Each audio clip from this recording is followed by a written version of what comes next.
आज जो है चैप्टर नंबर 4 है हमारा, है ना। इंट्रोड्यूसिंग जो है वेस्टर्न सोशियोलॉजिस्ट जो है पश्चिमी समाजशास्त्रियों का परिचय है ये, ठीक। तो इस चैप्टर में जो हमें बताया गया है, हमें समझना क्या है थोड़ा सा, कि जैसे यहाँ जो हमने पीछे समझा है उसको यहाँ से थोड़ा सा लिंक करके समझेंगे कि जब सोशियोलॉजी सब्जेक्ट है तो सोशियोलॉजी सब्जेक्ट जैसे आज जब हम देखते हैं तो बहुत डेवलप हो गया है, बहुत ज़्यादा विकसित हो गया है। लेकिन कुछ हमारे पास क्लासिकल थिंकर्स हैं, है ना। कुछ हमारे पास प्रारंभिक विचारक हैं, इनके बारे में समझना है। तो इसमें ये हमें 3 थिंकर की बात है, मार्क्स की बात है,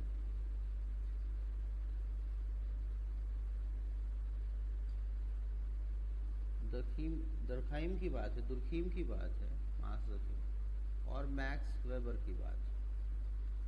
ये 3 लोगों के बारे में हमें समझना है। तो जो सोशियोलॉजी इमर्ज करती है, तो थोड़ा सा यहाँ पे इस चैप्टर में हमें इसका पहले थोड़ा सा बैकग्राउंड बताया गया है,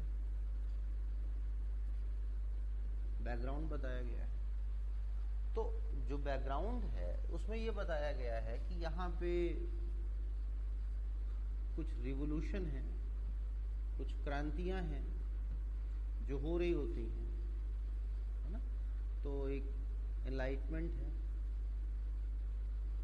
और एक आपका फ्रेंच रेवोल्यूशन है, एक इंडस्ट्रियल रेवोल्यूशन है। तो जो एनलाइटनमेंट है, ये वाला जो फेज है, पुनर्जागरण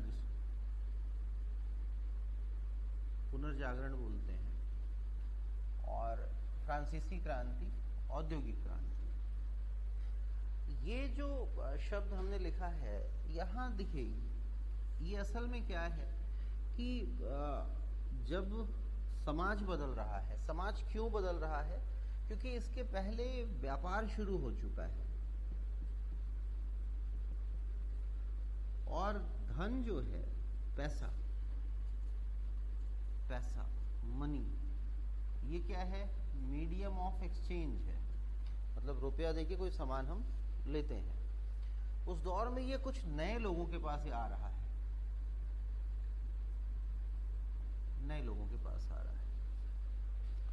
अब जब नए लोगों के पास ये पैसा आ रहा है तो उसमें क्या होने लगता है कि जो पुराना, अब वही कुछ शब्दों को हम देखेंगे कि पुराना जो स्ट्रक्चर है, पुराना जो सिस्टम है, जो ऑर्डर है ना, इसी से हम स्ट्रेटिफिकेशन, तो फिर ग्रुप्स, अदर रिलेशनशिप पैटर्न्स जैसे किनशिप वगैरह हो गया, फैमिली हो गया, नातेदारी, परिवार, उसको जोड़ के देखते हैं। तो ये यहाँ जब बदलाव हो रहा होता है, ये सब भी जुड़ा हुआ है इससे, ये सब भी सिस्टम ही है, तो सब कुछ बदल रहा होता है और वो फोर्स, वो ताकत लगा रहे होते हैं। क्यों? क्योंकि लोगों के एटीट्यूड बदल रहे हैं। एटीट्यूड हमने जाना था, थोड़ा सा पहले की क्लास में जाना हुआ। तो ऐसी कोई भी धारणा है हमारा, है ना, ऐसा कोई बिलीफ सिस्टम है हमारा जिसमें थोड़ा ज़्यादा हमारा अटैचमेंट होता है। कुछ पॉजिटिव नेगेटिव सा सोचते हैं कि ये अच्छा है। जैसे कोई बोलता है कि नहीं, कलाम साहब अच्छे, तो अच्छा लगता है, तो ये पॉजिटिव एटीट्यूड है। चीन का सामान अच्छा नहीं है, तो ये थोड़ा निगेटिव एटीट्यूड है। तो इसमें क्या हो जाता है कि जो हमारा बिलीफ है, मतलब कॉग्निटिव प्रोसेस है, उससे कुछ जुड़ाव है, अफेक्टिव, और वो हमारे थिंकिंग प्रोसेस में वो हमको कुछ पॉजिटिव नेगेटिव वाला एस्पेक्ट देता है, तो हम उसको एटीट्यूड बोलते हैं। तो ये जो हमारा विश्वास का तंत्र है, बिलीफ सिस्टम है, ये बदल रहा होता है, बिलीफ सिस्टम बदल रहा होता है। और जब ये लोग बाहर जो काम कर रहे हैं, जब वो आते हैं, तो कुछ सोशियोलॉजिकल प्रोसेस, समाजशास्त्री प्रक्रियाएं, जैसे हमने बोला था एक्लचरेशन, पर संस्कृति ग्रहण, फिर हमने एसिमिलेशन देखा था, आत्मसातीकरण। तो इस है ना। और समाज में जब दो समूह विरोधी हो जाएंगे, संघर्ष होने लगता है, तनाव होता है, स्ट्रेस्ड हो जाती हैं चीज़ें, तब हमने एक शब्द चुना था व्यवस्थापन, एकोमोडेशन। ये एकोमोडेशन, तो ये सब कुछ होने लगता है, ये सब कुछ होने लगता है। तो जब हम इन तीन शब्दों को असल में बोलते हैं तो ये इसका पूरे का बैकग्राउंड इस व्यापार के साथ देखा जाना चाहिए, लोगों के आवागमन के साथ, लोगों के आपसी संपर्कों के साथ, एक्लचरेशन के साथ, असिमिलेशन के साथ, एकोमोडेशन के साथ, ये सारे प्रोसेस हो रहे हैं यहाँ पे। और इसके कारण ना लोगों में हमने ये देखा एटीट्यूडनल बिलीफ सिस्टम बदल रहा होता है, तो नई व्यवस्था की मांग हो रही होगी। अब फ्रेंच रिवॉल्यूशन क्या है, उसके पहले की व्यवस्था क्या है? तो पहले का जो सिस्टम है जो फ्रांस में है, उसमें रिलीजन बहुत महत्वपूर्ण है, धर्म महत्वपूर्ण है, जो ट्रेडिशंस हैं, परंपराएं हैं, ट्रेडिशंस हैं, वो महत्वपूर्ण है। तो अब राजा जो है वो डिवाइन है, दैवीय है, लेकिन जब नए लोग ताकत में आएंगे तो वो राजा को क्यों कहेंगे, वो खुद ही कहेंगे कि नहीं एक ऐसा सिस्टम बनाओ, राजा अलग बैठा दो और हमें गवर्न करने वाला सिस्टम अलग कर दो, ये बाइफर्केशन। अब इसका नाम आप कुछ भी रख दो, सेकुलरिज्म रख दो, है ना, सेकुलराइजेशन का ये प्रोसेस हो गया, है ना, कि धर्म को अलग कर रहे हैं, जिनको धार्मिक मानते थे उनको नहीं माना जा रहा है। सेकुलरिज्म इज, है ना, state and secularisation is the process. तो जो धर्मनिरपेक्षता है वो क्या है, एक स्थिति है, और धर्मनिरपेक्षीकरण जो है वो एक प्रक्रिया है। तो ये प्रोसेस हो रहा होता है, नए संगठन बनेंगे, यहाँ पे अब आंदोलन होंगे, क्रांतियाँ होंगी, मूवमेंट्स होंगे, रिवोल्यूशन होंगे। और अभी जैसे व्यवस्था अगर आज के समय में आप इमेजिन करिए कि अगर बदल रही हो, कुछ बदलना हो, तो लोग लड़ाई झगड़ा करेंगे, गुस्से में करेंगे। अन्ना आंदोलन को याद करिए, थोड़ा अन्ना आंदोलन को याद करने से हमें हमारे सीएम साहब दिखने लगते हैं। तो वो बदलाव होता है बड़े, जैसे अभी किसान आंदोलन हो रहा है, तो व्यवस्था को रोकने के लिए हो रहा है कि व्यवस्था को बदलने के लिए हो रहा है, ये जरा देखिए। तो ये भी इतने आराम से नहीं छोड़ेंगे, तो ये आंदोलन मजबूत हो जाता है, मतलब विरोध तगड़ा होगा तो एकोमोडेशन होगा, तो जो सिस्टम बनेगा उसमें दोनों का कुछ मिक्स सा रहेगा। फिर जैसे जैसे टाइम गुजरेगा तो और रिफॉर्म होगा, फिर रिफॉर्म के थ्रू और आगे बढ़ जाएगा, फिर रिफॉर्म होगा, रिफॉर्म और फिर बदलता चला जाता है। तो ये इनका इम्पोर्टेंस इसलिए है कि हमें वो डायरेक्शन मिला जहां हम आज हैं, और ये शुरुआती दौर की वो चीज़ें थी, उसके बाद रिफॉर्म, है ना, स्टेप बाय स्टेप लगातार होते चले गए। और आज ये जो दुनिया है जो हम देख रहे हैं, तो यहाँ पे भी हुआ। इंडस्ट्रियल रिवोल्यूशन में हमारा मुख्य मकसद है कि जब टेक्नोलॉजी जो है वो मास प्रोडक्शन को लेकर के आती है, जब बदली हुई तकनीकें जो है, टेक्नोलॉजी जब बदलती है, तो नेचर पे हमने देखा था ह्यूमन और नेचर का जो रिलेशनशिप है, बीच में टेक्नोलॉजी है, तो जो तकनीकी बदलती है वो मानव की क्षमता का विस्तार कर देती है और वो प्रकृति पे नियंत्रण अपना बढ़ा देता है ना, पर्यावरण पे नियंत्रण, कंट्रोल जो है वो बढ़ा देता है। अब ऐसी स्थिति में जब वो कंट्रोल अपना बढ़ा लेगा तो कुछ ज़्यादा पैदा करेगा, तो जितना उसको कंज्यूम करना है उसके अलावा उसके पास होगा, और इसको हम सरप्लस बोलते हैं, अतिरिक्त, है ना। तो यही सरप्लस जैसे ही इकट्ठा होगा वैसे ही ट्रेड जो है वो और बढ़ जाएगा, क्योंकि आप बेचोगे तो वही ना जो आपके खाने के अलावा आपके पास हो, जो जिंदा रहने के अलावा आपके पास हो। अगर सब कुछ उतना ही है जितने में जिंदगी चले तो बेचोगे क्या, है ना, ऐसा होता है। तो इसलिए औद्योगिक क्रांति का महत्व इसलिए है क्योंकि ये सरप्लस प्रोडक्शन को ये बढ़ा रही होती है। एनलाइटमेंट इन दोनों का कारण है, इसके पीछे है, और बहुत से और लोग हैं जो हर तरह के रिफॉर्म्स के बारे में जो लिटरेचर लिखा गया, जो लोगों ने कहा, जो विचारक आते हैं हर तरह, है ना, इधर इसको सपोर्ट कर रहे हैं, इसका अपोज कर रहे हैं, कैसी व्यवस्था होनी चाहिए। इंडस्ट्री के लिए जो नए साइंटिस्ट आए, जिन्होंने नई नई मशीनें खोजी, नई नई सब कुछ चीज़ें बनाई, वो इसलिए इस फेज को पुनर्जागरण बोल देते हैं। ऐसा वो लोग मानते हैं कि वो बहुत पहले कभी बहुत अच्छे थे और सो गए थे, सोए हुए गोरे थे, फिर वो जग गए। ऐसा हर जगह हुआ, सब सोए सब जागे, ये दौर है सोने जागों का। यहाँ सोने जागने से मतलब ये नहीं कोई कुंभकर्ण बैठा हुआ 6 महीना सोएगा 6 महीना जागेगा। यहाँ मतलब ये हो जाता है कि एक लंबा दौर है जिसमें वो पीछे चले गए जहाँ वो थे, लेकिन फिर से वो अपनी ताकत को पहचानता है इंसान, वो सोसाइटी अपनी ताकत को पहचानती है और वो बढ़िया परफॉर्म करते हैं और ज़िंदगी को बेहतर बनाते हैं, है ना। सब कुछ बदलता है, बदलाव की गति जो है वो तेज होती है। तो सब जब तेजी से बदलने लगता है तो हम उसको फिर रिवोल्यूशन बोल देते हैं। इसलिए इनलाइटमेंट का महत्व है, पुनर्जागरण का थोड़ा सा महत्व है। अब तो यहाँ जो समझाने की कोशिश की इन्होंने बोला है, इनका मकसद बस इतना सा है कि उस सिस्टम को समझाएं जिसके कारण ये सब कुछ हुआ, उस बैकग्राउंड को थोड़ा सा बताएं। लेकिन इसके साथ और बहुत कुछ हो रहा था। अब जैसे लोग काम करने के लिए शहरों में आने लगे, तो जब शहरों में आने लगे तो शुरू में आबादी बढ़ी, छोटे बच्चे भी शुरू में उसमें काम कर रहे हैं, महिलाएं भी करना शुरू कर देती हैं काम, पुरुष भी कर रहा है काम। लेकिन जो सरप्लस में है वो प्रॉफिट ज़्यादा कमाने, लाभ ज़्यादा कमाने की कोशिश कर रहा है। तो अब जो पहले की बसावटें थी वो बदलने लगी, बहुत भीड़ आने लगी। अब भीड़ आने लगेगी तो शहर में इतनी क्षमता तो नहीं होती, आज भी नहीं होती। अगर आप दिल्ली को देखो, हमेशा यहाँ सड़क, अभी पानी आया तो फिर पानी निकल ही नहीं पा रहा। आपके शहर में भी जितनी सड़कें सब कुछ बनता है, नई आबादी बढ़ जाती है, उसके लिए फिर पूरी व्यवस्था होती है। इस व्यवस्था को जो चला रहा होता है उसका नाम नगर निगम होता है, म्युनिसिपल कॉरपोरेशन हम बोलते हैं उसको। तो हर शहर जो होता है वो क्या हो जाता है, उसकी क्षमता बढ़ती जाती है, लोग आने लगते हैं, बहुत सारे लोग आने लगे काम की तलाश में। अब ये क्यों आ रहे थे, उसके पीछे भी कारण है, उनके हाथ से कुछ गया होगा। जब व्यवस्था बदल रही है तो कुछ और बदला होगा, तो काम करने के लिए आ रहे हैं।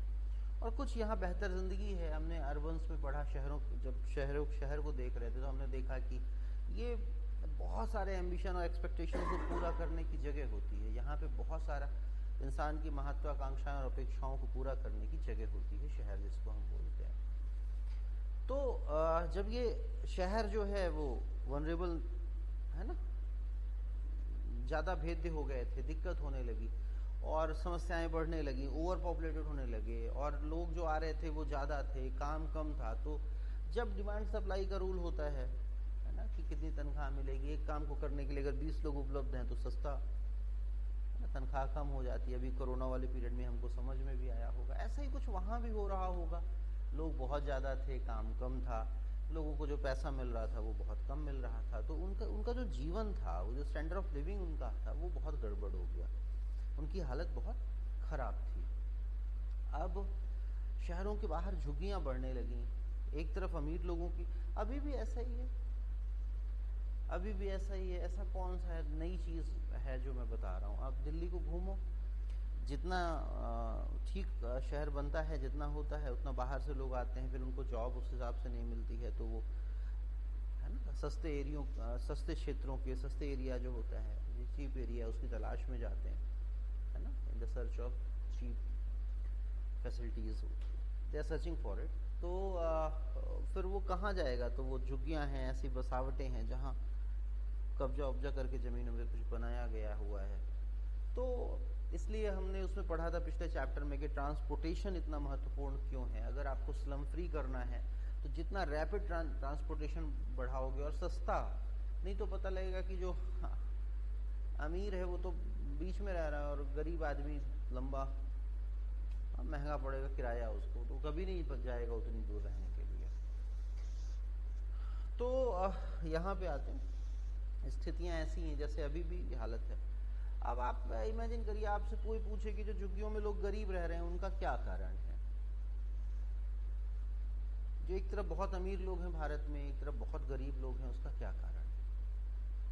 क्या इस समस्या का हल है? एक का बच्चा अच्छे से पढ़ नहीं पाता, एक का बहुत अच्छे स्कूल में पढ़ता है।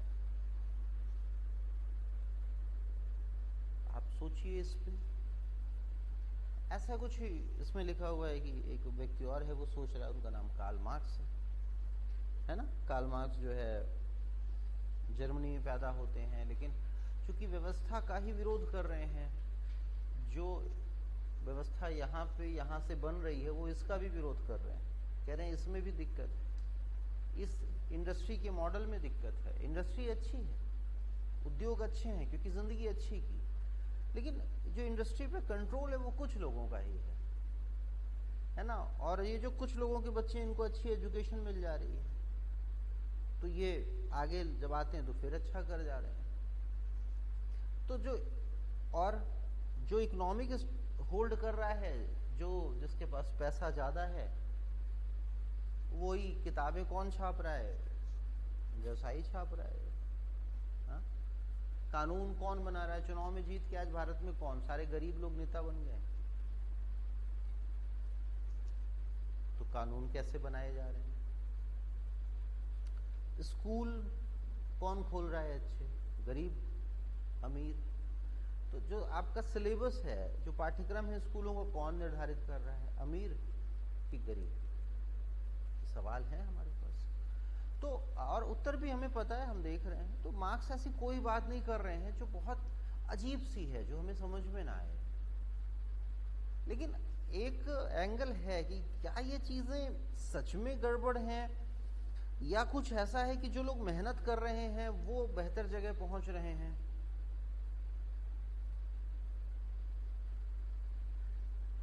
मार्क्स को इसमें भी दिक्कत नहीं है कि जो बेहतर कर रहे हैं वो बेहतर जगह पहुंच रहे हैं। मार्क्स ये बात कर रहे होते हैं कि जो मेहनत करने वाले हैं उनको उनके हिसाब से मिले।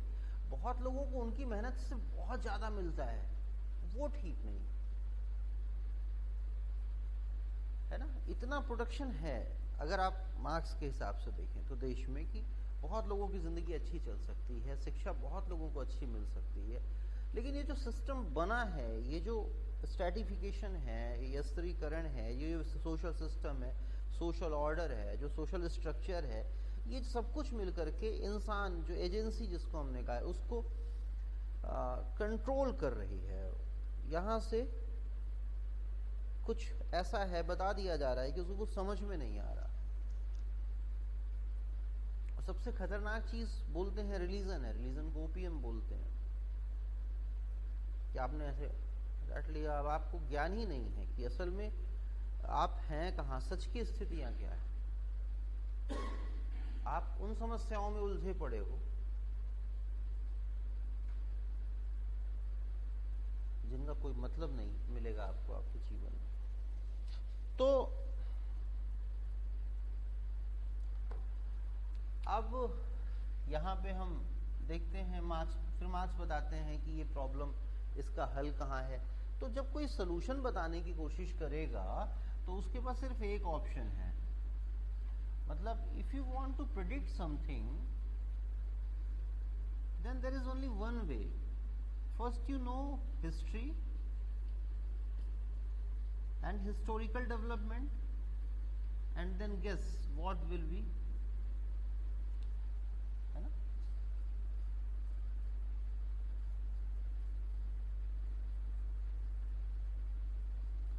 तो अगर आप जो है, अगर भविष्य को बताना चाहते हैं, भविष्यवाणी करना चाहते हैं,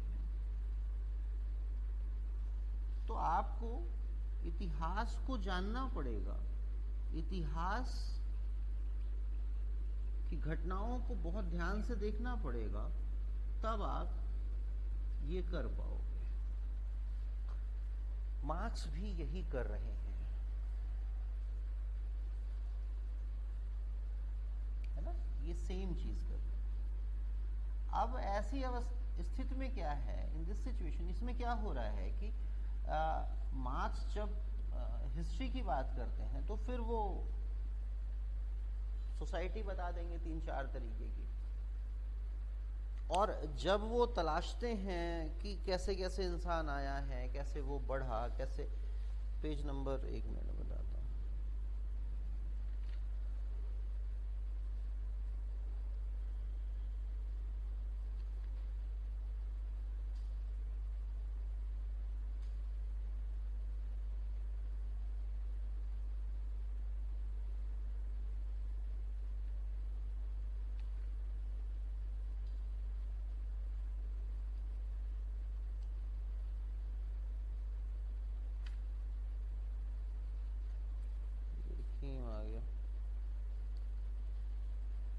आप लोग अंडरलाइन करके पढ़ते होगे कि नहीं?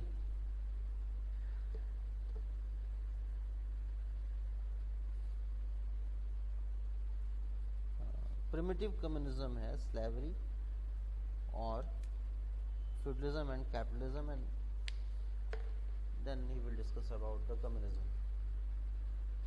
It will come at the end.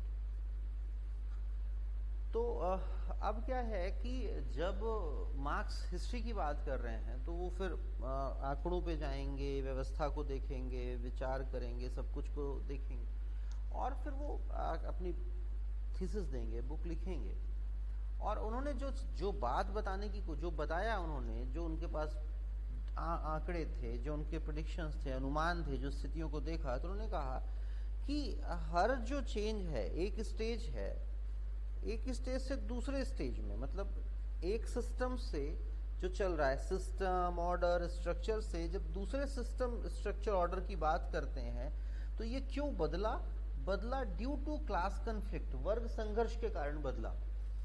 तो एक सिस्टम ऑर्डर है ना, स्ट्रक्चर, अब एक उन्होंने बोल दिया प्रिमिटिव कम्युनिज्म, फिर उससे जो बदल रहा है वो आपका है स्लेवरी, बता रहे हैं दास।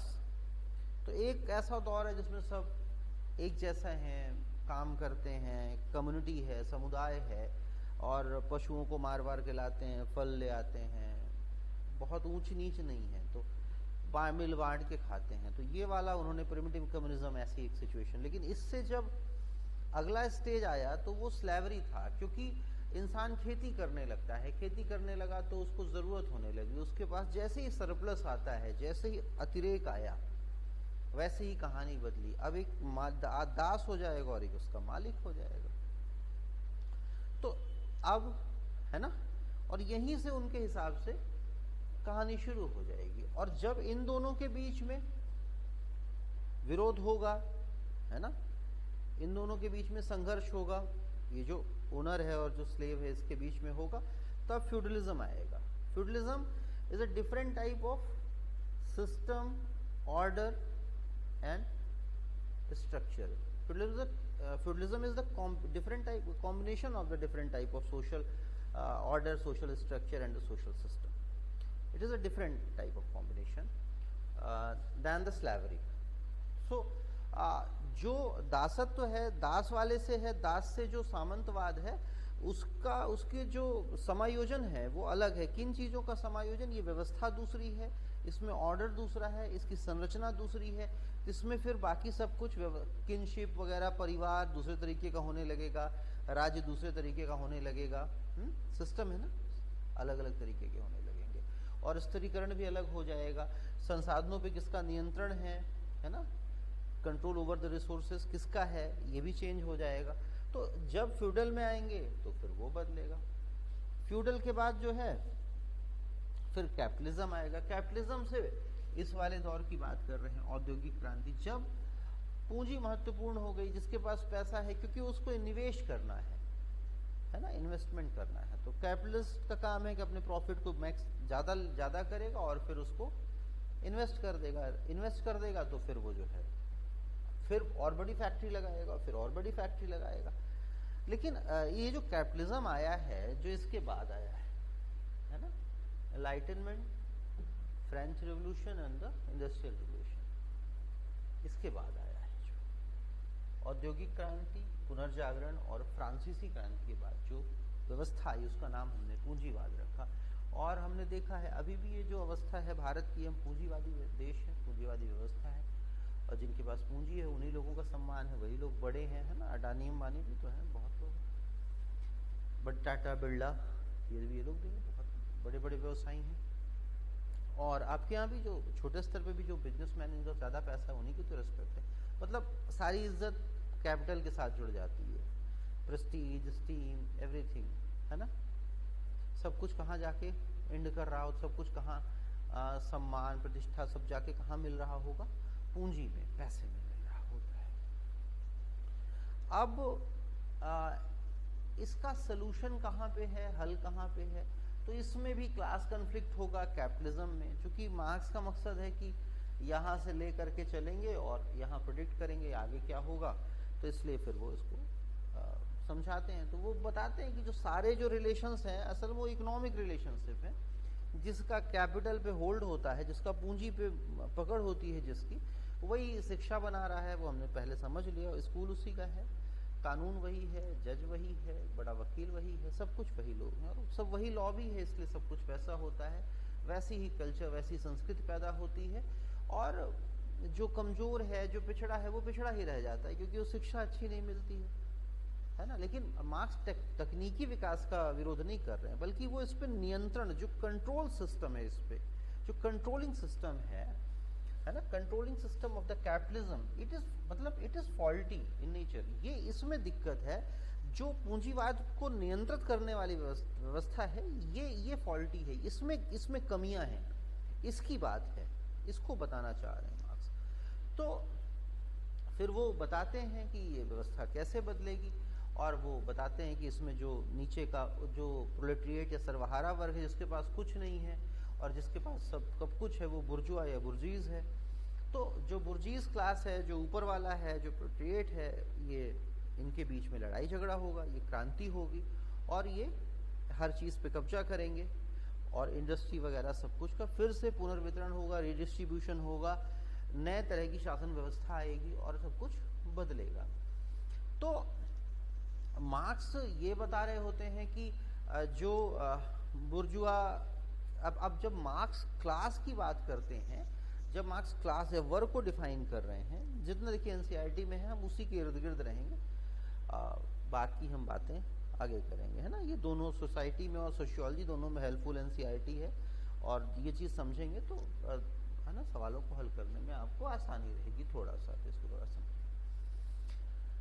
तो फिर जो कार्ल मार्क्स जब वर्ग बता रहे हैं, क्लास बता रहे हैं, तो क्लास से उनका मतलब है, क्योंकि वो एक सिस्टम से दूसरे सिस्टम की बात कर रहे हैं, है ना। He is interested in change, वो बदलाव में उनकी रुचि है ना। और तो वो प्रिडिक्ट करना चाहते हैं, he want to predict the change, predict the future. तो अब वो भविष्यवाणी कर रहे हैं कि भविष्य कैसा होगा। उसके लिए उनका मुख्य ध्यान किस पे है? बदलाव पे है, परिवर्तन पे है।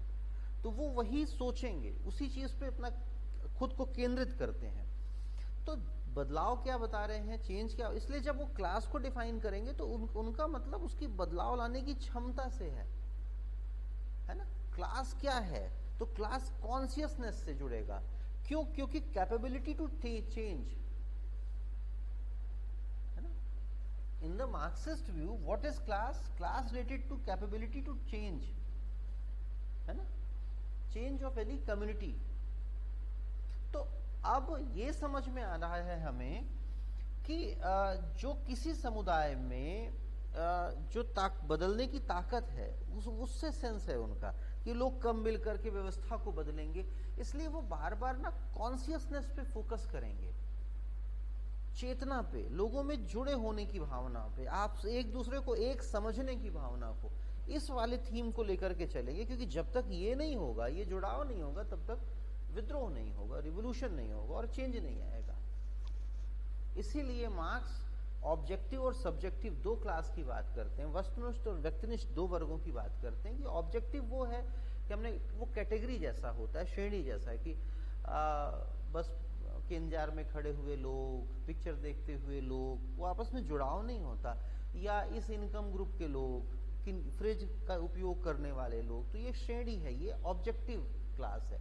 सब्जेक्टिव क्लास वो होता है जिसमें लोग मानते हैं कि we are from middle class, we are from upper class, we are from lower class, हम इस वर्ग से जुड़े हुए हैं और ये हमारा समूह है, हमारी समस्याएं एक हैं, अवर, है ना, प्रॉब्लम्स आर कॉमन।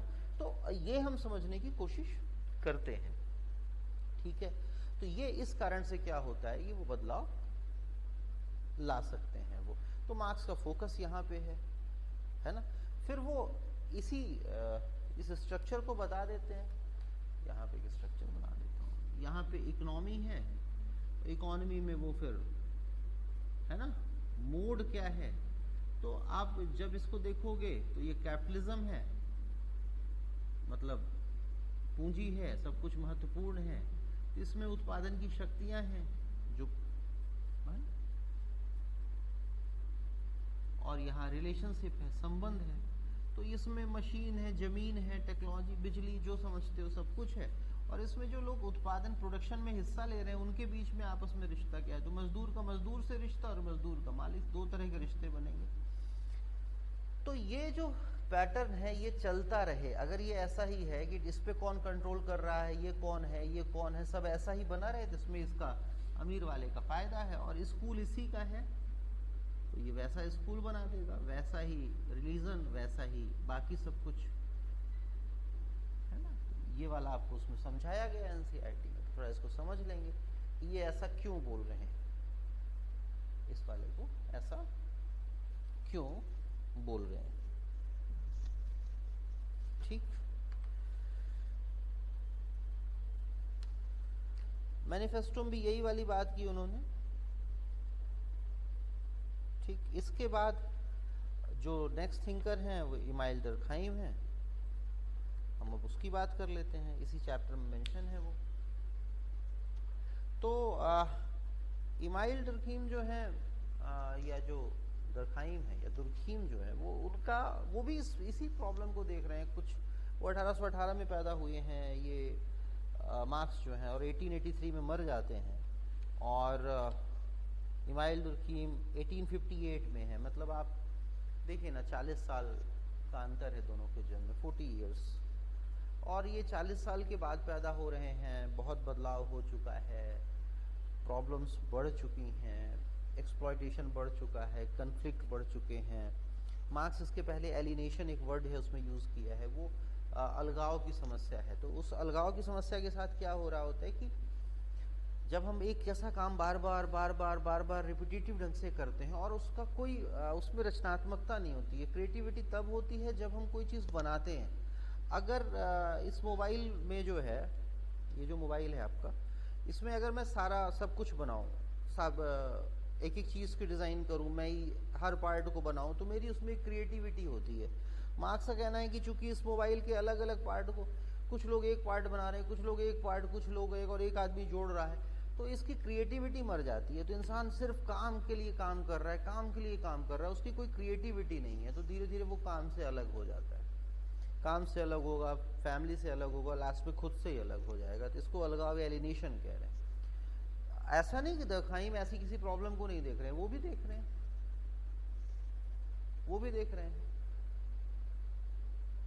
और दुर्खीम भी देख रहे हैं, सोल्यूशन देने की कोशिश कर रहे हैं। लेकिन मार्क्स का जो सोल्यूशन है, मार्क्स का जो प्रेडिक्शन है, वो थोड़ा रेडिकल है, वो पूरी व्यवस्था को बदल देना चाहता है। डर्कहाइम इस चीज़ को समझ रहे हैं दुर्खीम की, नहीं, पूरी व्यवस्था नहीं बदली जा सकती है, बल्कि जिन संगठनों में लोग काम कर रहे हैं, क्योंकि जैसा अनुभव होता है, एक्सपीरियंस होता है, वैसे ही आकर के इंसान अपने घर पे व्यवहार करता है, वैसे ही हम बन जाते हैं। अगर उस आर्थिक संगठन में नैतिकता है, अगर वहां कोड ऑफ कंडक्ट है, वहां हमारा ध्यान रखा जाता है, वहां हमें इस टाइम पे पैसा मिलता है, वहां पे अगर हमारी रचनात्मकता का महत्व है, वहां पे अगर हम कुछ सीखते हैं, तो हम घर पे आके भी अच्छे होते हैं। लेकिन जहां हम काम करते हैं उस संगठन में हमें स्ट्रेस्ड हैं हम, क्योंकि वहां शोषण हो रहा है, वहां नैतिकता नहीं है, वहां मोरालिटी नहीं है, वहां कोड ऑफ कंडक्ट नहीं है, वहां कुछ नहीं है, वहां हमें जो हमने पैदा किया उसका प्रॉफिट कोई एक लेकर के चला गया। तो चूंकि वहां पे हमें स्ट्रेस होता है, तो वो जो है वो ला करके हमारे घरों में आता है। तो डर्कहाइम उस ऑर्गेनाइजेशन को सुधारना चाह रहे हैं, तो थोड़ा ज़्यादा प्रैक्टिकल है, थोड़ा ज़्यादा आयाम उनका ज़्यादा व्यवहारिक लग रहा है। तो डर्कहाइम अपनी बात को समझाने के लिए,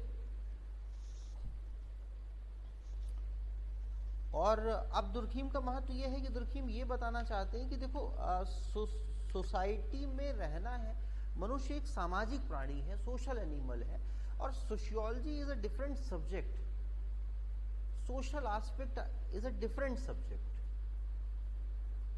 सोशियोलॉजी का सब्जेक्ट मैटर डिफरेंट है। अगर आप इसमें चेंज देखना चाहते हो, लोगों को खुश देखना चाहते हो, तो कुछ हमसे छूट रहा है। असल में देखो, जब ये सब्जेक्ट पैदा हो रहे थे तो उस दौर में जैसे सोशियोलॉजी पैदा हो रहा था तो उस दौर में भी एक चीज़ पे बहुत फोकस था। असल में इन विषयों को पैदा इसलिए किया जा रहा था कि हमें समाज का ज्ञान जैसे जैसे अच्छा होता जाएगा, जितना हम तार्किक ढंग से जान, नॉलेज इज पावर हो चुका था, तो अब जितना ज्ञान हमें होगा उतना बढ़िया से हम इसको समझ पाएंगे, उतने बढ़िया प्रेडिक्शन करेंगे, उतना बढ़िया उत्पादन करेंगे, उतने बड़े व्यवसायी बनेंगे, उतनी तेजी से परिवर्तन होगा, उतनी खूबसूरत दुनिया होगी। तो knowledge for the power, knowledge for the production, reason for the production, ये इस तरह की बातें हैं, ये हमारा सेंस है, ये दिमाग में चलने वाली चीज है। तो क्या हो रहा है कि ये कुछ ज्यादा फॉर्मल सा होता जा रहा है, ज्यादा औपचारिक है। अब बहुत रीजन रीजन रीजन रीजन करोगे तो इतना मोनोटोनस हो जाओगे, एकांगी हो जाओगे कि जीवन ही नष्ट हो जाएगा। तो इसलिए जीवन में कुछ और भी होना चाहिए, संबंधों का महत्व होता है। लेकिन संबंध अगर बहुत घनिष्ठ हो जाते हैं तो भी दिक्कत होती है, और एकदम से खत्म हो जाते हैं तो कभी कभी तब भी दिक्कत होती है। तो वो संतुलन कहाँ है, बैलेंस कहाँ है, और कैसे इंसान की खुशी को बरकरार रखा जा सकता है, और कैसे ये कैपिटलिज्म की खूबसूरत व्यवस्था चल सकती है। डर्कहाइम का जितना थिंकिंग प्रोसेस है इसी बैलेंस को खोजने में, इन्हीं हल को बताने में है। दुर्खीम बहुत ऑर्गेनाइज हैं, है ना, बहुत संगठित हैं और अच्छा लिखते हैं, और वो सोशियोलॉजी को एक विषय के रूप में स्थापित कर रहे हैं, है ना, और उसका सब्जेक्ट मैटर बताएंगे कि कैसे पढ़ना चाहिए, क्या समझना चाहिए, सोशियोलॉजी का एस्पेक्ट क्या होता है। हम सोशियोलॉजी को वो तर्कों के माध्यम से बहुत सारे रीज़न देंगे और बताएंगे कि सोशियोलॉजी बाकी विषयों से अलग कैसे है, सोशियोलॉजी का अपना सब्जेक्ट मैटर अलग कैसे है, और सोशियोलॉजी जानने के क्या फ़ायदे हैं, और एक समाजशास्त्री को क्या समझना चाहिए, सोशियोलॉजिस्ट को क्या जानना चाहिए, ये सब कुछ डर्कहाइम बताएंगे। मार्क्स ऐसे विचार हैं कि वो सारे विषयों में चले जाते हैं, लेकिन डर्कहाइम जो है वो ट्रू सोशियोलॉजिस्ट है, वो सही समाजशास्त्री है। तो पहले आप इतना पढ़ लेंगे, फिर हम बाकी चर्चा डर्कहाइम की कल करते हैं। इसको जरा मार्क्स वाले में जितना मैंने बताया है उसमें क्या करना है, सबको लिख लेंगे, एक एक दो दो एक एक, है ना, इसको थोड़ा जितना बोल रहा हूँ उतना समझेंगे, नोट करेंगे, एक दो बार रिवाइज करिए। देखिए चीज़ें अगर बहुत क्रिस्टल क्लियर हो जाएंगी, थोड़ा लेयरिंग सही से हो जाएगी, नॉलेज एक्यूमुलेटिव है, एक साथ बहुत कुछ जानेंगे तो कभी एप्लीकेशन नहीं कर पाएंगे। थोड़ा एनसीईआरटी धीरे धीरे से हो जाने दीजिए, क्योंकि एनसीईआरटी वही बच्चे पढ़ रहे हैं जिन्होंने कभी सोशियोलॉजी नहीं पढ़ी, इसलिए थोड़ा सा ये हमारी मजबूरी है कि थोड़ा धीमे धीमे छोटी छोटी क्लासेस रखी जाएं, और वो ज़रूरी है, क्योंकि ज़्यादा बर्डन पड़ेगा तो फिर ये बस्ट हो जाएगा और सब्जेक्ट नहीं पैदा होगा।